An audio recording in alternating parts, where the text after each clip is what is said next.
Bom dia, boa tarde, boa noite, sejam bem-vindos a mais um vídeo aqui no canal. Eu me chamo Abner e no vídeo de hoje a gente vai trabalhar o nosso relacionamento com o idioma inglês, né, a cultura inglesa, eh, organizada muito com a utilidade da ferramenta que é a gramática, né? E vamos, nesse relacionamento, tentar ah, ah, nos relacionar com um gênero textual que é o poema, né? O poema é algo que expressa uma luta interior. É como se fosse uma guerra dos sentidos, né? Então, o poeta, ele é um deus da guerra.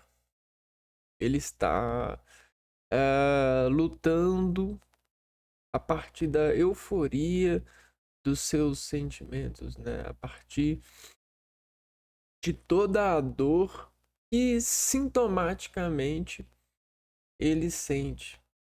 Ele sente ou reúne pela retroprojeção aparente dos seus sentidos.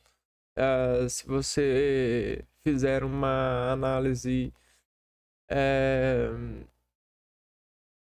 pessoal sobre o seu momento, né?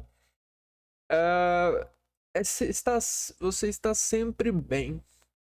Só que quando você utiliza a energia para pensar sobre você em relação aos próximos, né, as proximidades, ou que aparenta estar próximo por, por colher unidades de tempo e funções eh, de outros personagens, né, nessa humanidade, você vai encontrar coisas diferentes que você vai precisar falar, você vai precisar declarar o que é diferente. Porque se você não souber declarar, vai ser apenas energia e massa de movimento, né? De trabalho. Então, quando a pessoa ela começa a ser uma organizadora de diferenciais, ela diz configurar-se a partir da relação sua com essa submersão aos ditos organizados, né, diferenciais de si, que são sentimentos. Só que os sentimentos, eles foram promovidos em escalas de trabalho já há muito tempo com a sobrevivência, né? Quem sobrevive é o mais forte. Obviamente, a comunidade assiste os fracos morrerem e temem a morte, e ao mesmo tempo assiste aos fortes sobreviverem e trazerem a comunidade à vida. E em exemplo aos fortes que sobrevivem, a gente aguarda e segue os fortes. Somos seguidores dos fortes. Esse é o gesto da humanidade em sobrevivência. Só que a gente entende que força ela é relativa com o passar do tempo e das guerras que vivemos, né? As comparações, porque em uma época a força que a gente procurava era a força selvagem dita pela necessidade da caça para sobreviver. Hoje em dia a gente tem essa força selvagem, só que ela está desmontada em várias peças. Existem as pessoas que constroem peças armadilhadas, existem as pessoas que criam ambientes de desempregação, de fazer com que você acredite que não está sendo um,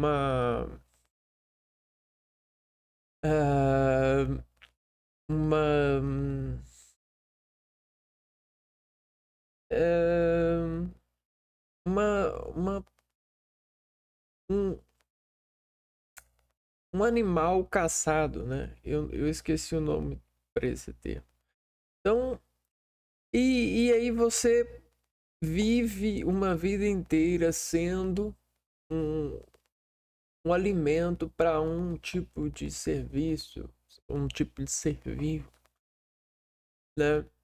Porque você foi capturado. A inteligência desintegrou o primogênito hábito do ser em sobreviver. E nessa sociedade, ele descobriu que uma pessoa poderia ser em sobrevivência, um trabalho poderia dar vida a um monte. E ele chamou isso de filhos de um empreendedor. Filhos de um objetivo, filhos de um forte, né? Filhos de um exemplo, filhos de um sobrevivente. Não necessariamente biologicamente falando, né? Mas sim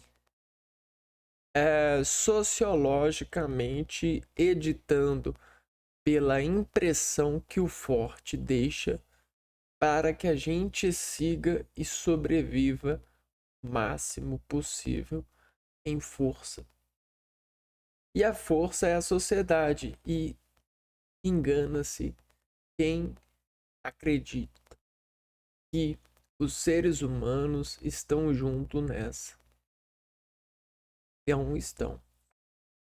O espírito do ser humano talvez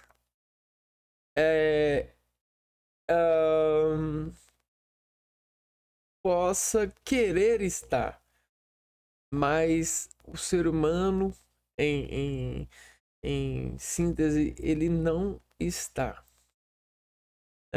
Ou seja, ele está e sempre estará em primeira concentração, em primeira situação, em si mesmo, na individualidade, porque ele acredita que ele é um com Deus, né? E acredita por sensibilidade fisiológica, por desconhecimento da razão. Até que se ensine a razão e a sociedade, a sociabilidade dessa razão em emprego da união dos seres humanos para um objetivo, que é esse objetivo primogênito, que é sobreviver, a sobrevivência, né? Esse é o caminho, a verdade, a vida. É a única coisa que pode nos dar um céu, um paraíso, né? É a única coisa que pode ser a toda verdade que a gente não acredita, né? Toda a solução está na sobrevivência. E a sobrevivência depende da insistência. E tem pessoas que, ao comparar-se umas com as outras, pensam em desistir. Porque a desistir é uma semente da organização. É um sentimento. Não quer dizer que ela precise insistir em desistir. Desistir não é necessariamente uma coisa ruim. Desistir é uma forma de insistir num sentido de redirecionar a sua insistência. Então, quando a pessoa descobre essas coisas, ela percebe que existem possibilidades, existem caminhos. E isso lhe faz corajoso. E aí a gente encontra outro modelo de coragem, outro modelo de força, né? Então a gente falava da força primogênita, que era a força de caçador, né? O caçador e a caça. A gente falou, né, do processo de seguir os caçadores mais forte, né? Os caçadores para poder conseguir ser um caçador, né? E uma independência em caçar. E hoje a gente fala agora, né? A gente entra no na mudança de caça. Então, enquanto tem pessoas que caçavam animais, agora hoje a gente tem pessoas que caçam tudo, até mesmo aquilo que não se imaginava que existiria e necessitaria para a vida. Então, hoje a gente caça até o que não necessariamente precisamos, porque a gente tem paciência de acreditar que talvez um dia a gente possa precisar. Então a gente é muito, mas muito, muito materialista no sentido da comparação. A gente é muito materialista, mas muito mesmo. E existem pessoas que dizem estar vacinadas contra materialismo, mas elas lutam, elas fazem guerra para vencer, para arrumar contrações vitoriosas, para irem contra a sua real posição no mundo materialista. Que a gente tem esperança na materialidade de tudo. A gente tem. Bom, e isso é uma forma de controle e que tem se formado muita inteligência e muitos seres em busca daquilo que não se sabe ou daquilo que não se existe ainda. Apesar de alguns acreditarem que tudo já está existindo desde o começo de toda a vida. Tudo que pode existir já nos é corrente, já nos é sistemático. O fato é que a abstração do poder das configurações materiais fez o homem se alucinar. E essa alucinação, ela finge que vence o pecado, ela finge que vence uma ilusão do bem. A ilusão do bem é o mal, porque o mal ele não existe. Não existe nada no mal. Só ilusões da concentração, das possíveis concentrações, conjuntos de concentrações para as comparações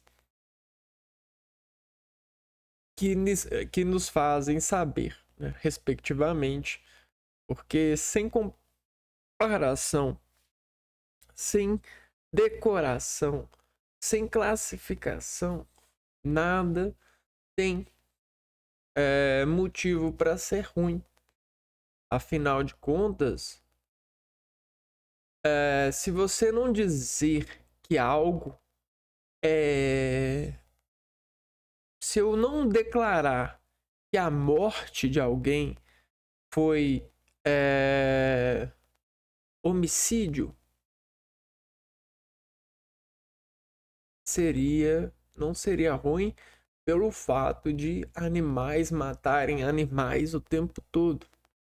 Obviamente é muito difícil a gente encontrar um animal matar outro animal da mesma espécie, embora em muitas circunstâncias animais precisaram fazer isso e desenvolver isso para se evoluírem ou para se sobreviverem. E é o que a gente tem hoje em muito em muita subjetividade no nosso sistema social. A gente tem muita subjetividade de predadores entre nós. E possivelmente eles sabem que são predadores, porque quando eles cometem o ato de predar a partir da inteligência, eles comemoram e energizam. Porém, esse ato subjetivo de predar é a sobrevivência que ele conseguiu dentro desse sistema em que vivemos.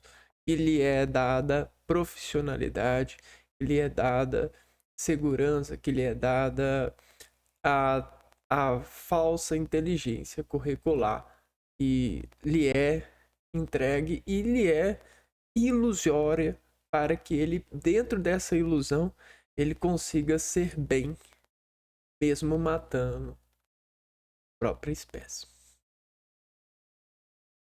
Então, a gente tem isso e a gente tem essas relações. Né? Países podem ser gêneros da Terra.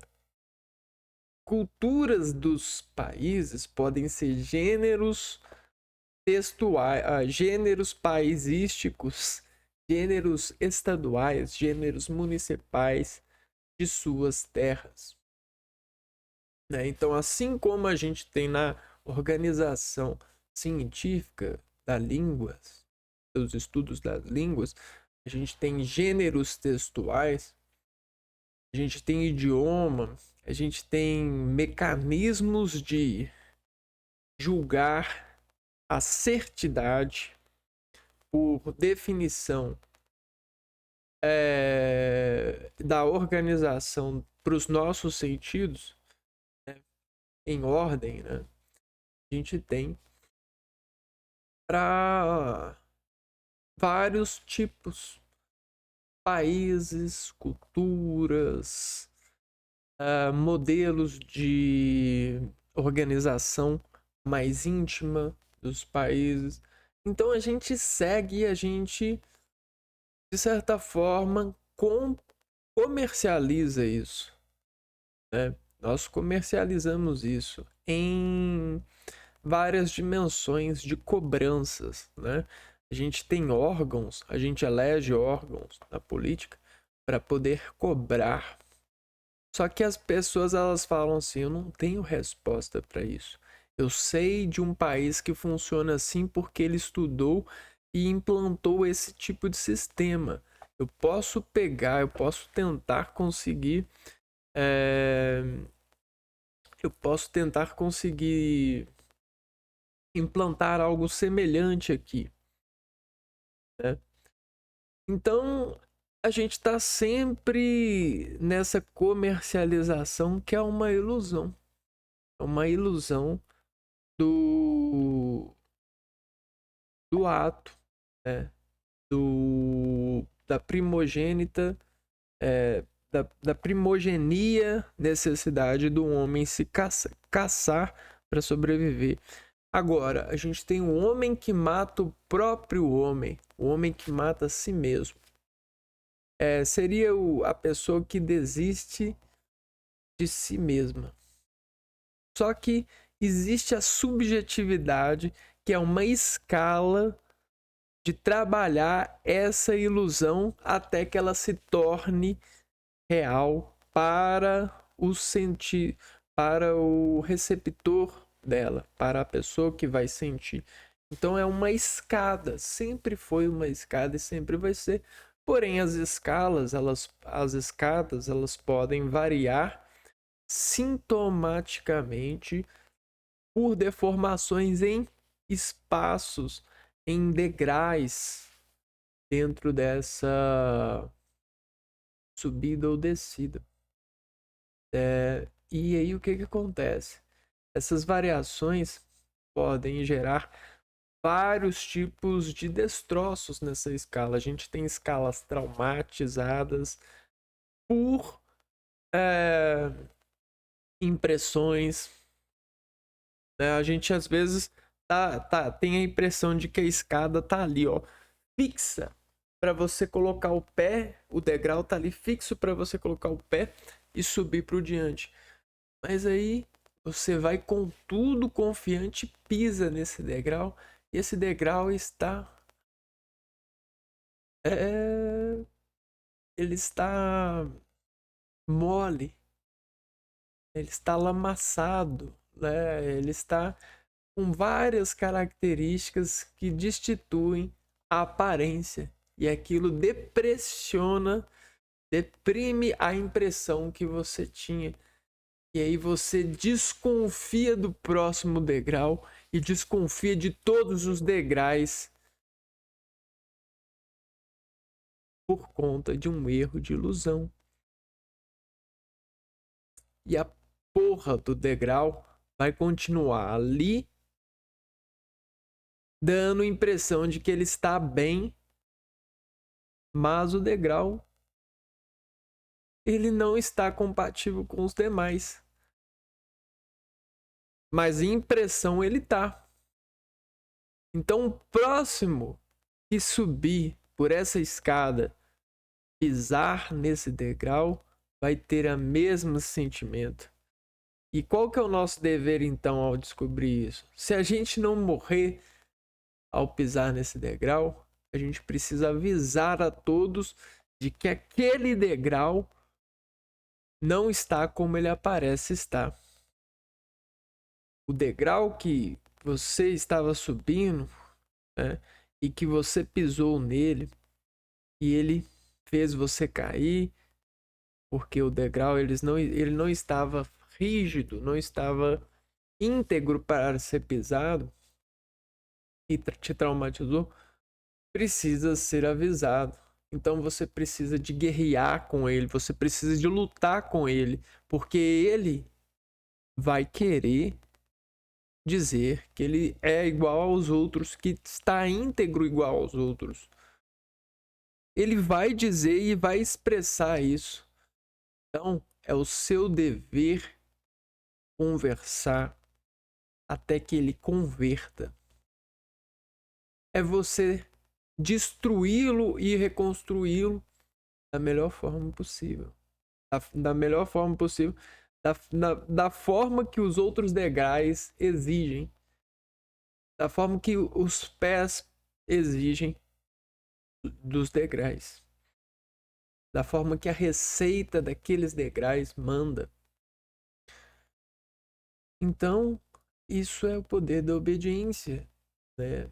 A obediência é essas escadas, essas escalas. Se você não desintegrar esse degrau e fizer esse trabalho, você vai perder todas as pessoas dessa vida, desse país, dessa cultura. Todas as pessoas, ao passarem naquele degrau, elas vão sair traumatizadas e todos os outros degraus vão parecer que estão algoritmados pela porra desse degrau. Pela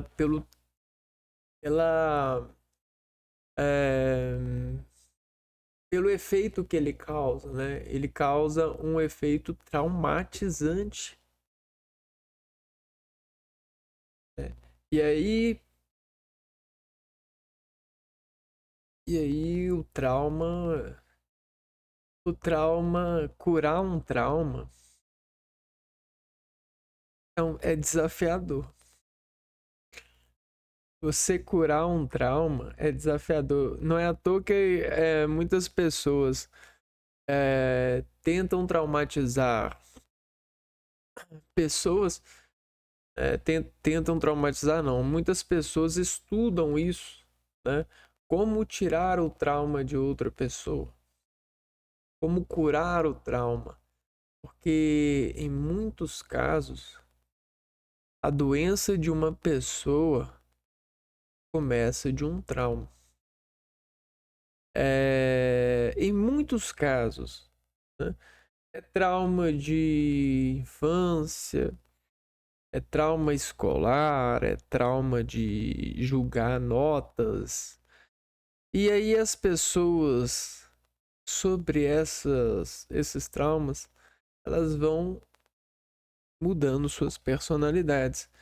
Hoje a gente tem diversas personalidades, a gente tem times de personalidades por conta de muitos degraus da nossa vida que não estão armados como a solidificação, solidez mandava.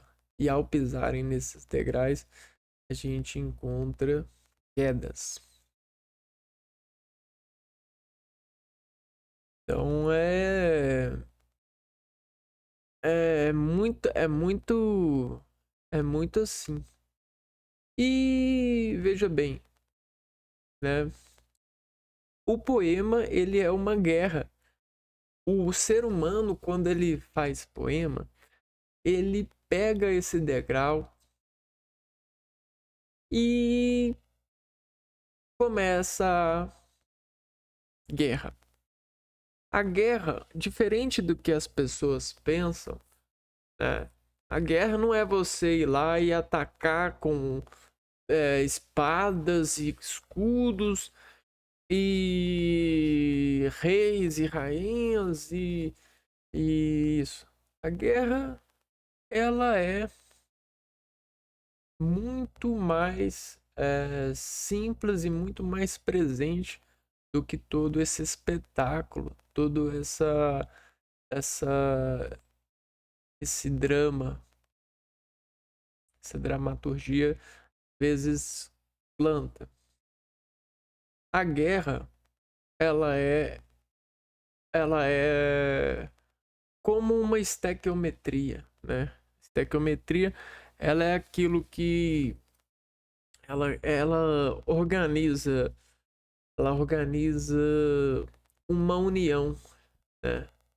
Então, uma união que vai gerar uma união de reagente e produto que vai gerar uma reação. Isso é guerra.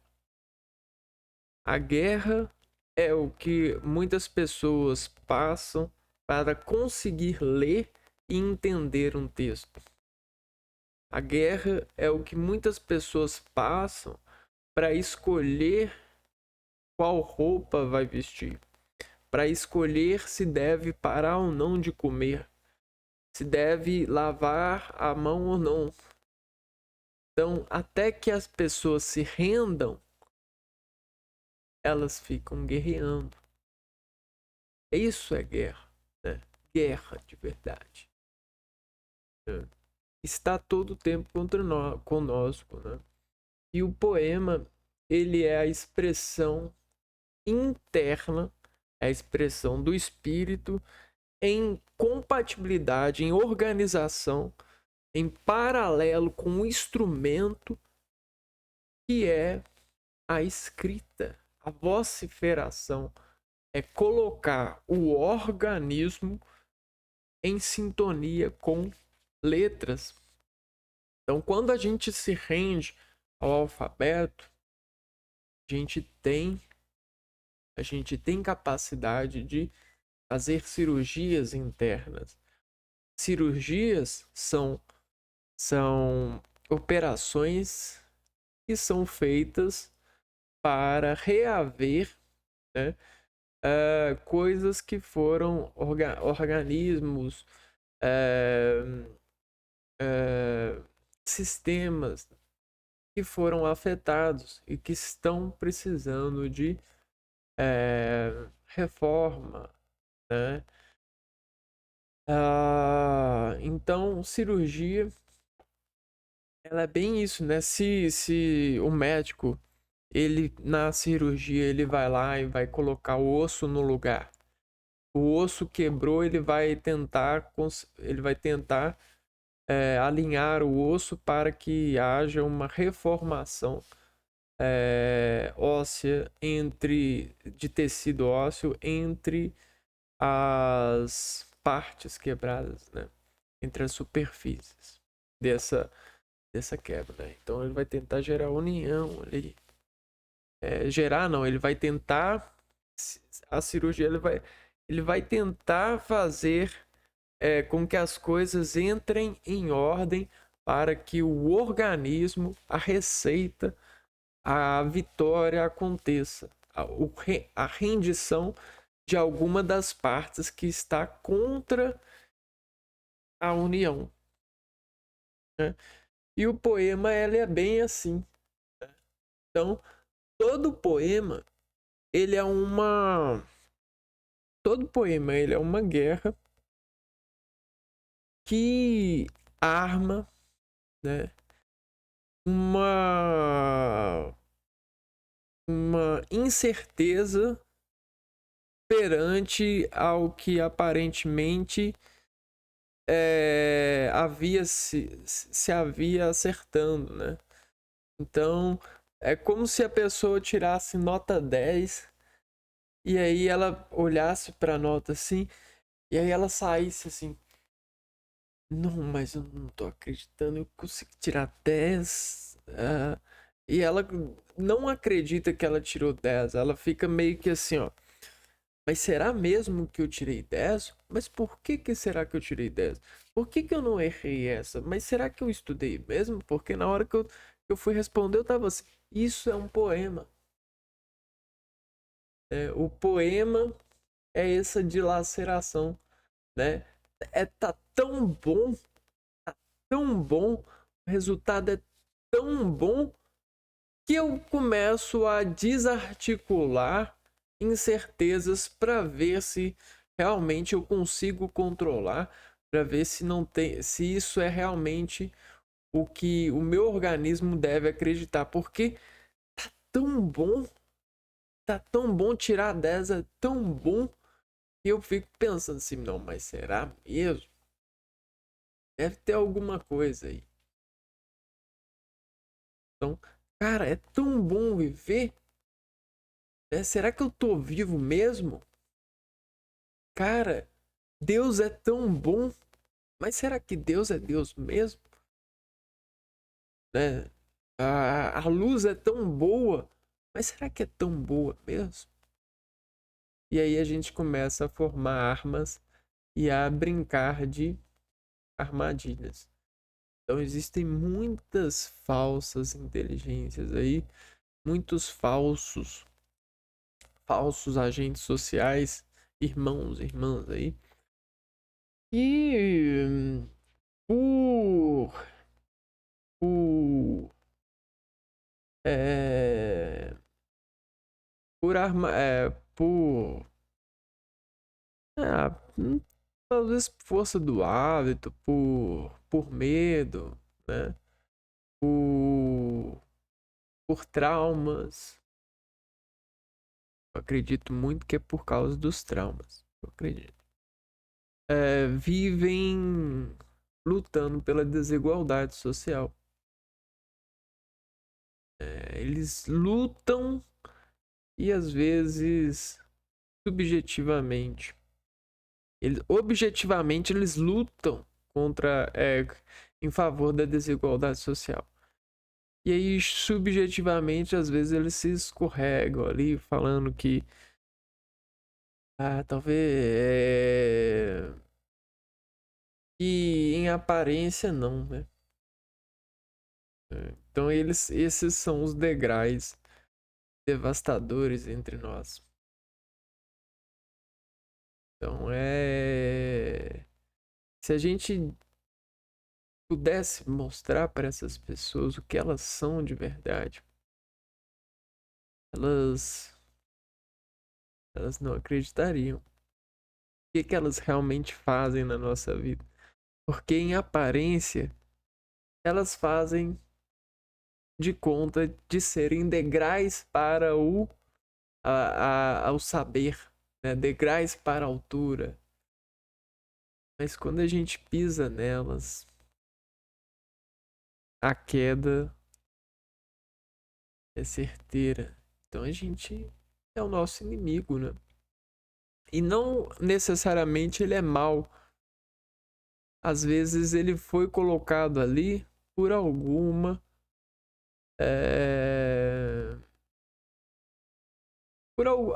por algum bem. Você tá entendendo? Não necessariamente ele é mau. E às vezes o bem que ele vai fazer é fazer você insistir nele para que ele seja solucionado e solidifique-se em seu estado de grau. Então é exatamente isso que a gente precisa, né? A gente é energia e todos nós somos energia. Por que a energia de fulano deve valer mais? Será que ele é um degrau falso entre nós, esperando que a gente pise nele, insista nele e poetize ele até que a gente gere nele a solidificação, a vitória, ou até a indicação, cuidado, esse aqui é um degrau falso. Cuidado, salte desse degrau. Cuidado, esse degrau ele não obedece aos demais degraus. Ele não está solucionado. Então, exatamente isso é uma segurança e isso é a força que a gente tem, né? Isso é trabalhar sobrevivência. Porque a palavra de Deus é muito simples, né? A palavra de Deus, de dar, de deu, de venceu, é muito simples a palavra dele, né? É muito simples. É tão simples que todos nós somos ela.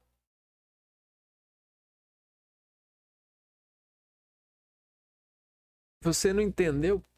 Né? Você não entendeu? É muito simples que todos nós somos matérias, somos organismos vivos que descarregam energia e recebem energia. A relação dessa energia é pecaminosa no sentido da autoridade daquele que ousa dizer que a tem para coordenar aquilo que já é coordenável por ser. Porque nós já somos coordenados. Não há ninguém que deva saber medir sobre isso. Porque aquele que quer medir e quer saber, esse é Judas, né? Esse é inimigo. Esse não é, ele se não entender, esse esse vai dar um prejuízo pra gente. Qual que é o prejuízo que o rico dá pro pobre? Né? Então esse vai dar prejuízo pra gente. A gente vai fazer a gente não saber, vai fazer a gente ser ignorante. Se a gente tem um degrau desse, se a gente tem Judas assim, ajudas assim, a gente vai cada vez ter pessoas em caídas, pessoas que não chegam que não obedecem a degraus, que não lutam com esses degraus. E às vezes esses degraus estão dentro de nós, né? Então, poemas às vezes são essa esse encontro com um degrau, ou o encontro com o degrau, ou a antecipação a esse degrau, por já ter encontrado degraus anteriores a esse, ou as consequências desse degrau. Então, todo poema ele é muito forte, porque se trata da palavra que nós, né, a palavra que nós lidamos sobre a necessidade da organização de eventos, de degraus encontrados nessa vida como esse, né, que leva a uma sociedade inteira à queda, né? Então, quando um rei, quando um Jesus, quando um milagroso diz que pode colocar toda a sociedade para baixo, destruir toda uma sociedade, né? Matar todos os povos, ele diz que pode implantar um degrau falso, que aparece estar bem, mas não está bem. Cara, é muito fácil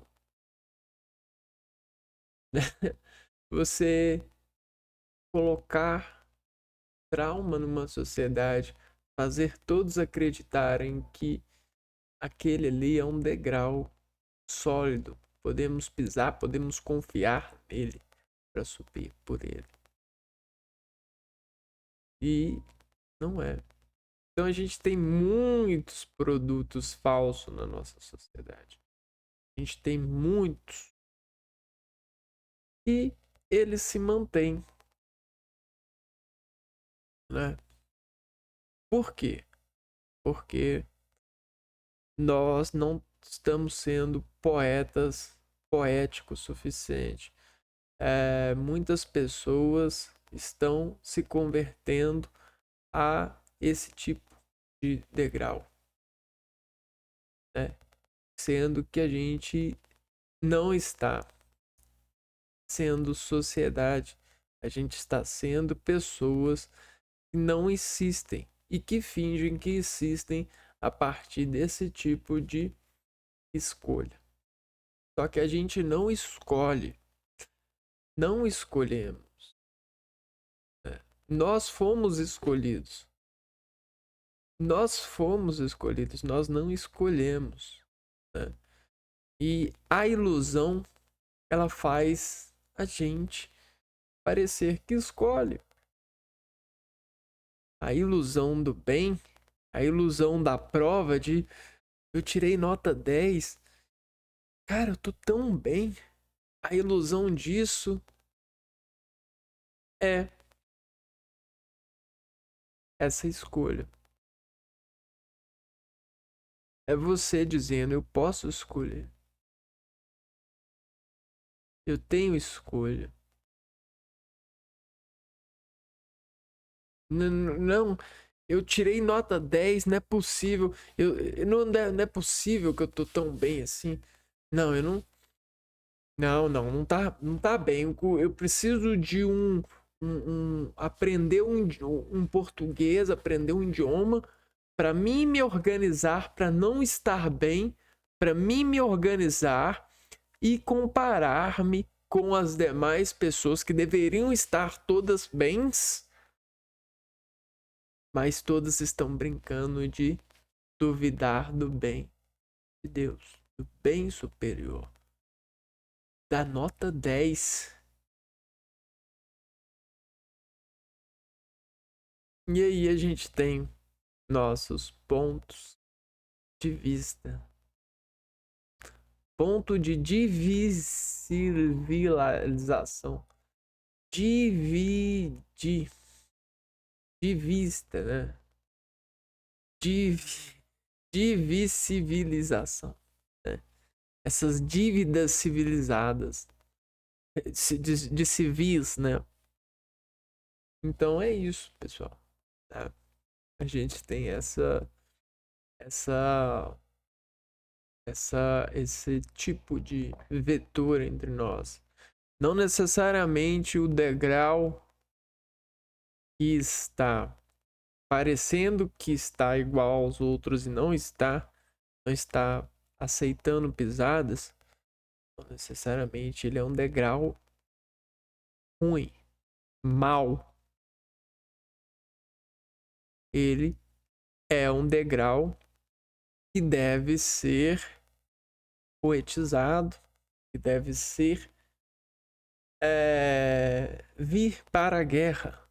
Né? É um degrau que a gente deve ir lá e lutar, mas não contra o degrau, mas a favor de que o degrau seja um elemento de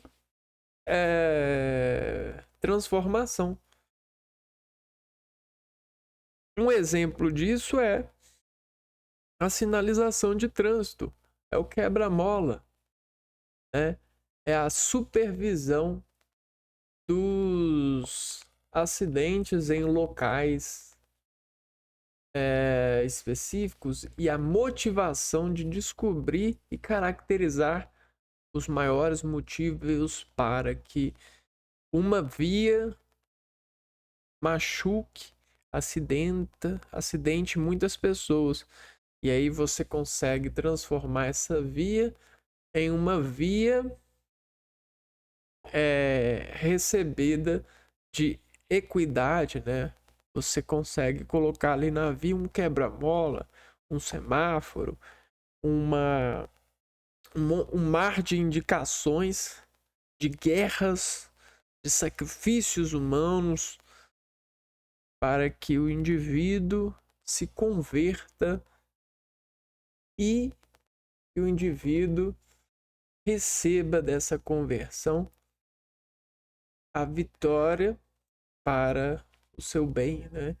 Ou seja, a pessoa se rende à aceleração máxima, à pressa, isso, aquilo, e nesse rendimento, se render, faz com que ele sobreviva mais.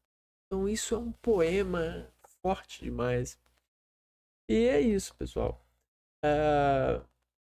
E no idioma inglês a gente tem poemas, ó, exercício de interpretação de poemas em inglês. Como o inglês é uma língua que a gente está trabalhando para aprender, né? A gente tem os poemas da língua para poder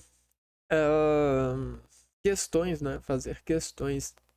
Questões é uma técnica de tratamento, né? Tratamento, por exemplo, você pode tratar esse texto aqui de várias formas. A questão, ela te ajuda a você tratar esse texto de uma forma que vai fazer com que você reveja o seu ponto de vista sobre a capacidade dessa transdução de sinal que esse texto haveria de dar em você, mas às vezes sem a questão você não a fez dar ou chegar próxima de dar. Isso são decisões particulares. Então vamos ver, ó.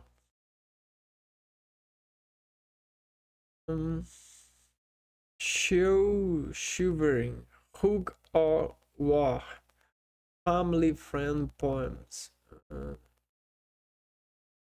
Então vamos ver aqui, ó. Com base no conteúdo e no tom do poema abaixo, qual é a principal mensagem transmitida pelo eu lírico? O eu lírico é aquele que escreve, né? Então, o eu lírico.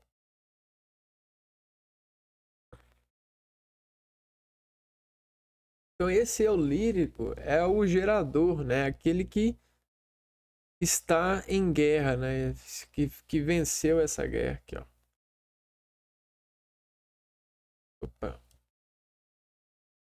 Hug, hug or war. I will not play at tug or war.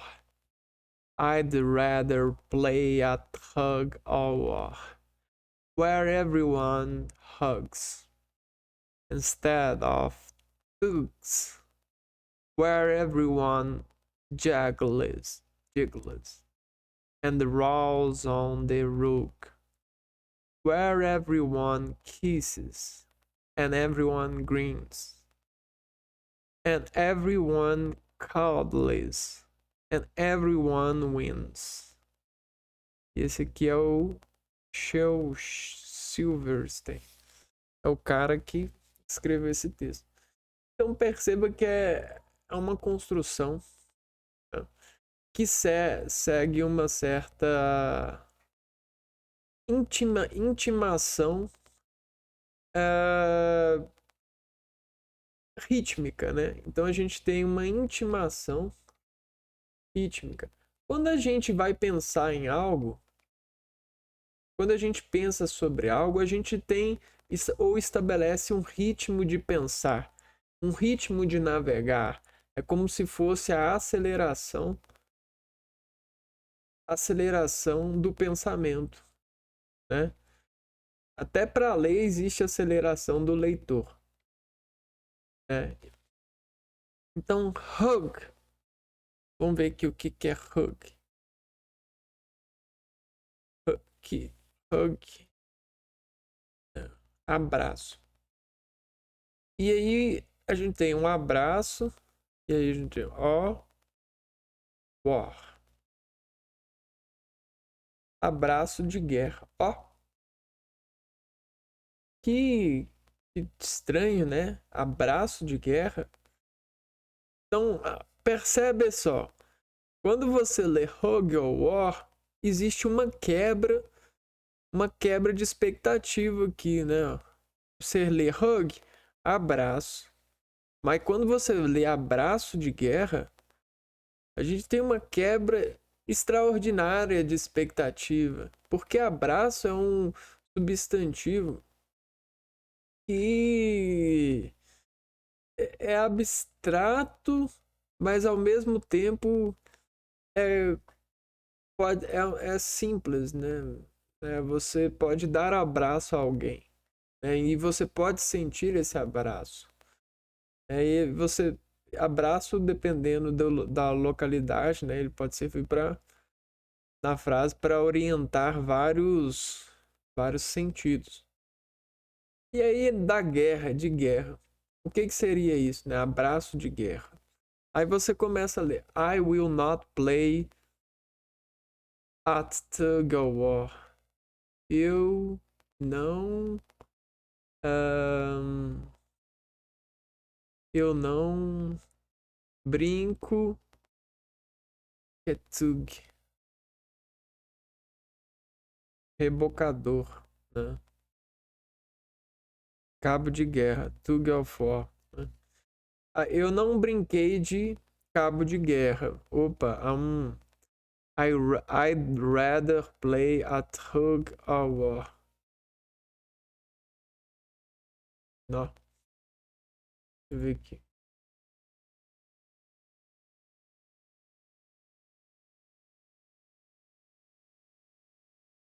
Eu prefiro brincar de abraço de guerra. Olha só.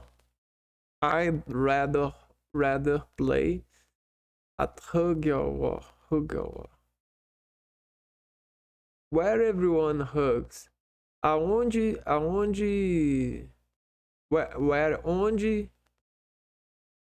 where everyone hugs. Onde todos os abraços instead of tugs.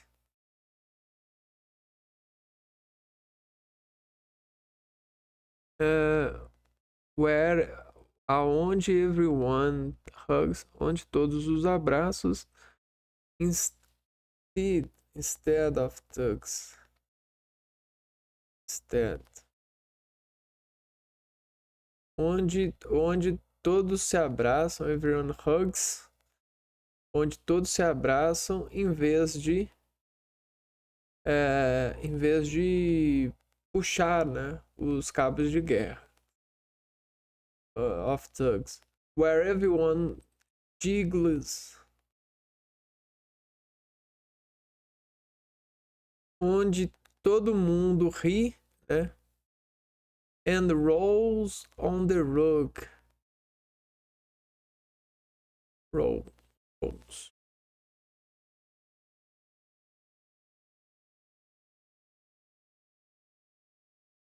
E rolls e rola on the rug.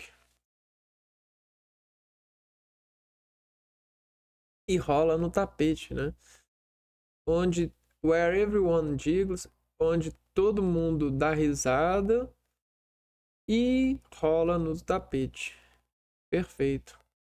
Where everyone kisses, onde todo mundo se beija e everyone e todo mundo grins.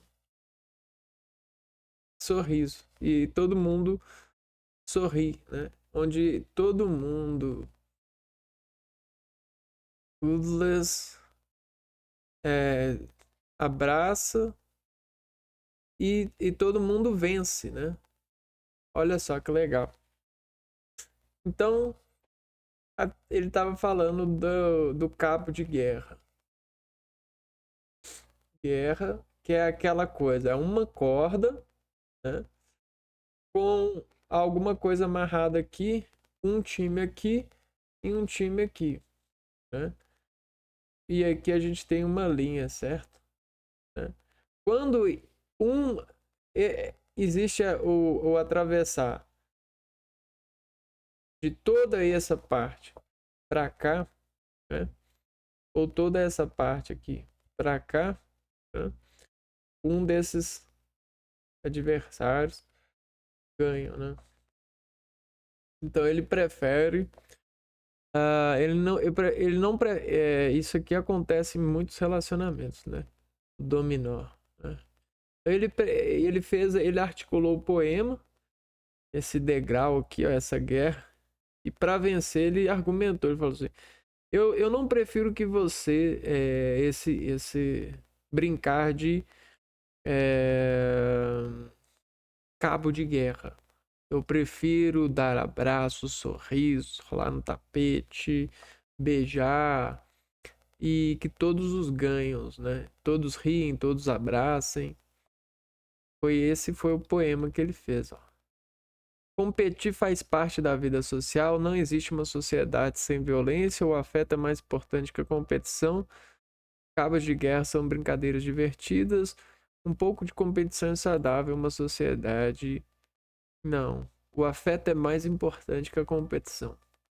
Então vocês percebem que realmente ele deixou bem claro aqui, ó. O eu lírico deixou bem claro que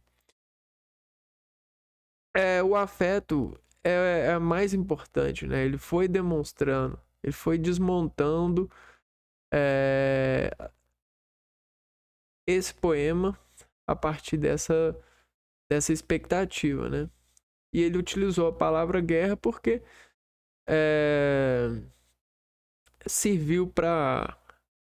serve para expandir esse tipo de relacionamento aqui, que é do jogo, né? É um adjetivo.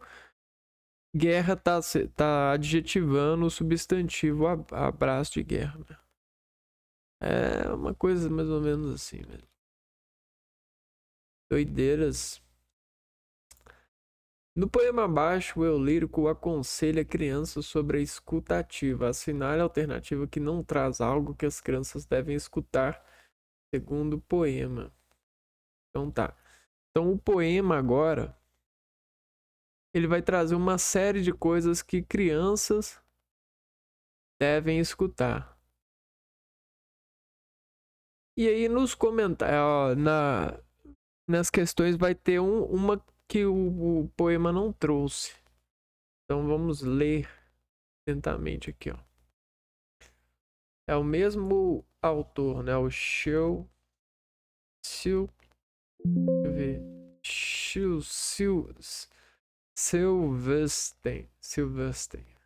Shel Silverstein. Listen to the mutant. Listen to the mutant child. Listen on the downs. Listen to the shoulders. The impossibles, the wants. Listen to the never haves. The listen close to me. Anything, anything, and anything can happen, child. Anything can be. Então vamos lá. Listen to, né? Escutem o the mutant. O que é mutant? Mutant.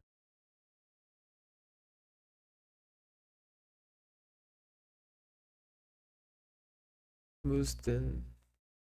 Então, escute-o que não deve ser feito.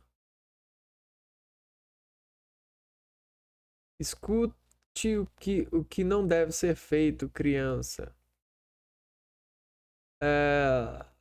Escutem o que o que não fazer. O que não fazer, né? Do é fazer. Don't é não fazer, né? Don't. O que não fazer. Shouldn't.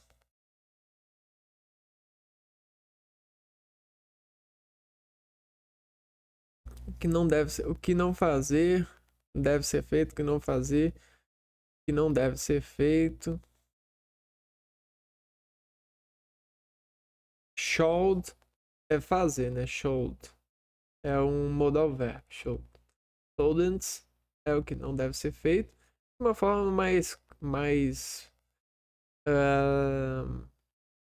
should é utilizado numa forma mais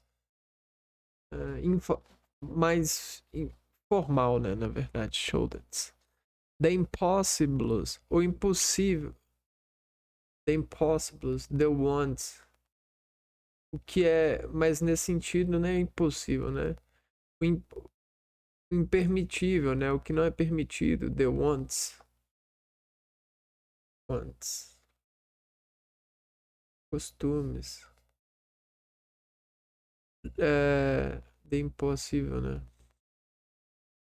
Impossível. The wants. Deixa eu ver que se muda.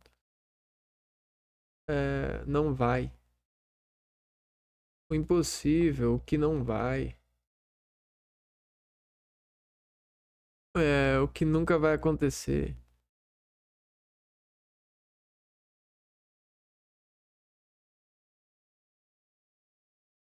O que nunca vai acontecer. O que never have. O que nunca acontece. The listen, then. Listen close to me. Listen close to me. Escutem perto de mim. Then listen.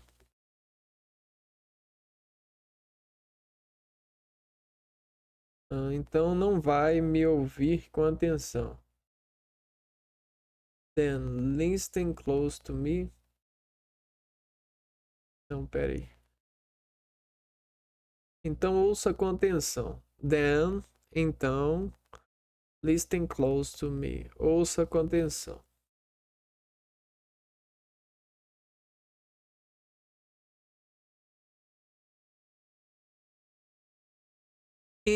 Anything can happen. Anything can happen, child. Qualquer coisa pode acontecer, criança. Então, se você fizer isso, qualquer coisa Qualquer coisa pode acontecer. Criança. Qualquer coisa pode ser. Então, o que ele está dizendo com esse poema aqui, ó? Ele está dizendo que se as crianças escutarem o que não deve ser feito, o que não fazer, o que é impossível, o que nunca vai acontecer, se elas então escutarem com atenção tudo isso, qualquer coisa vai poder acontecer e qualquer coisa vai poder ser. Porque tudo que elas quiserem será possível. Nossa, muito bom esse poema, né? Então, o que é proibido, o que não deve ser feito, o que não deveria ser feito, o que é impossível, o que é recomendável. Essa é a questão. Isso não aparece no texto, né? Só no poema.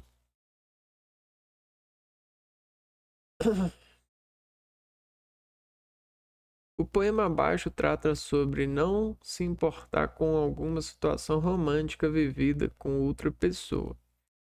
Na primeira estrofe, o eu lírico faz uso de uma conjunção do, to, né? To, abreviação de Zug, para introduzir ideia de. Então, essa aqui já exige uma relação com a síntese, né? Da conjunção. A gente tem a conjunção do, que é a abreviação de Zug. Introduz a ideia, né? Vamos ver. I shall not care. Eu não deveria ajudar, né? Eu não devia ajudar. Deixa eu ver. I shall. Não devia. Eu não me importarei. Eu não me importarei. Care. I don't care, né? Não importarei. Care. I shall not care. Vamos copiar aqui.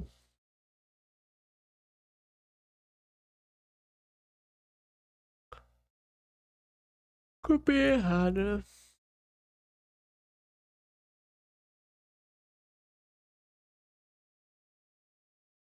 Agora esse poema aqui é da Sarah Tisdale. Tisdale.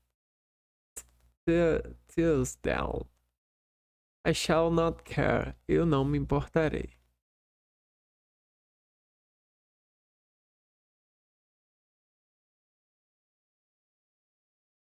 When I'm dead. When I am dead. Quando eu morrer. And over me breaks April. Okay. Quando eu morrer.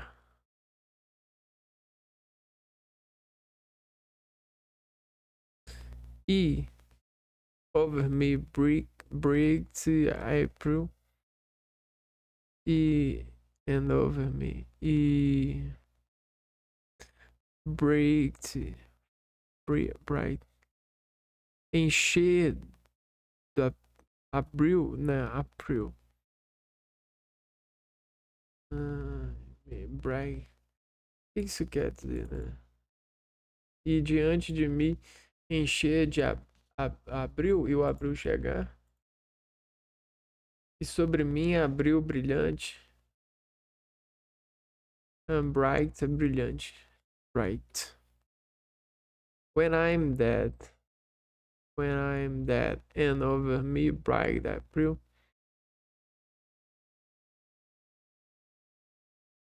E sobre mim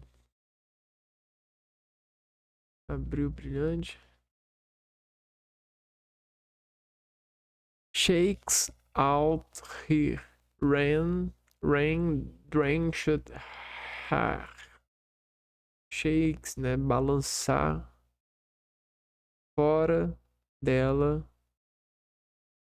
Então, shakes, balança, fora dela, chuva, drenched,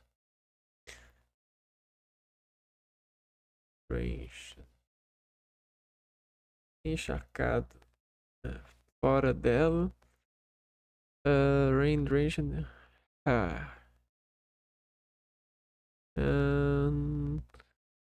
chuva, encharcando o cabelo, encharcava o cabelo. Do you should lean above me broken hearted. The to you should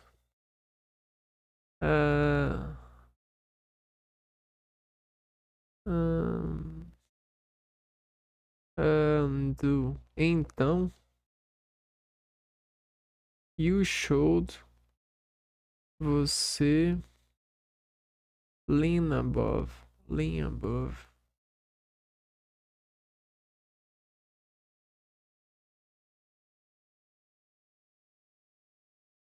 então você se inclina sobre mim. Você inclina sobre mim. Inclina sobre mim.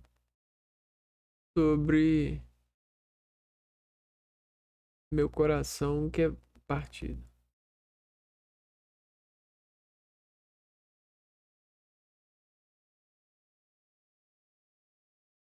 I shall not care. Eu não me importo.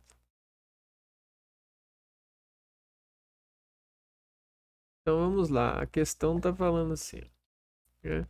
Na primeira estrofe, o eu lírico faz uso da conjunção do para introduzir a ideia de consequência, concessão ou sequência.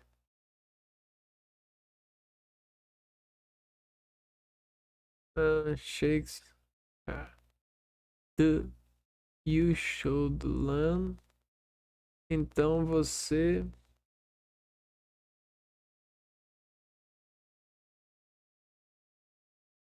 tá uma consequência, né? Não, the you should learn. Então você vem se inclinar sobre mim. Que consequência? Ah, e a concessão.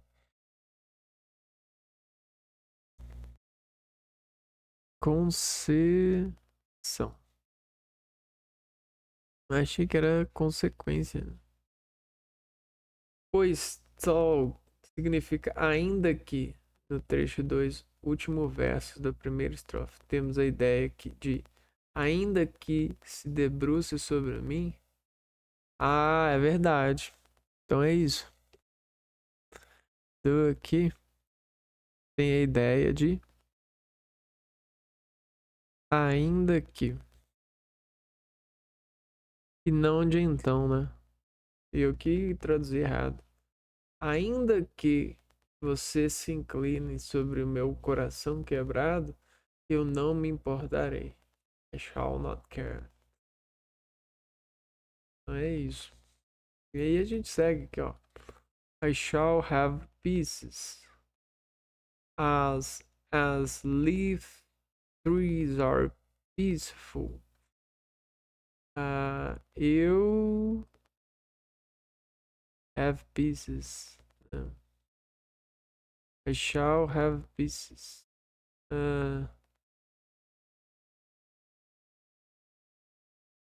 Eu tenho peças, né? Eu poderia ter peças. Ah, tá falando do coração quebrado, né? Broken heart. I shall have pieces. As várias peças.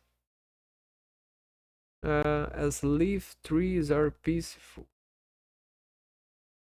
Leaf trees. When rain bends down the bog, and I shall be more silent and cold-hearted than you are now. Ah, é difícil pra mim. Vamos ver aqui. Terei paz. I shall have peace. Ah, eu confundi. Peace é de paz. Have a peace. Terei paz. Como as árvores frondosas são pacíficas. As leaf trees are peaceful. When rain bends. Quando a chuva curvar os galhos. Bends down the book. When rain bends down the book. And I shall. E serei. And I shall. Ah, o shall ele serve como will, né? Vai, né? E serei. And I shall be more silent. Serei mais silencioso. And cold-hearted. Insensível. Cold-hearted. Insensível. Than you are now. Do que você é agora. Nossa. Que guerra, viu? Não é? Guerra. Caraca. É, tem mais um tantão de poema ali. Mas eu já estou cansado, né? Bom, eu vou ficando por aqui. E é isso, né? Eu vou ficando por aqui e a gente se vê no próximo vídeo. Um abraço para vocês e fui!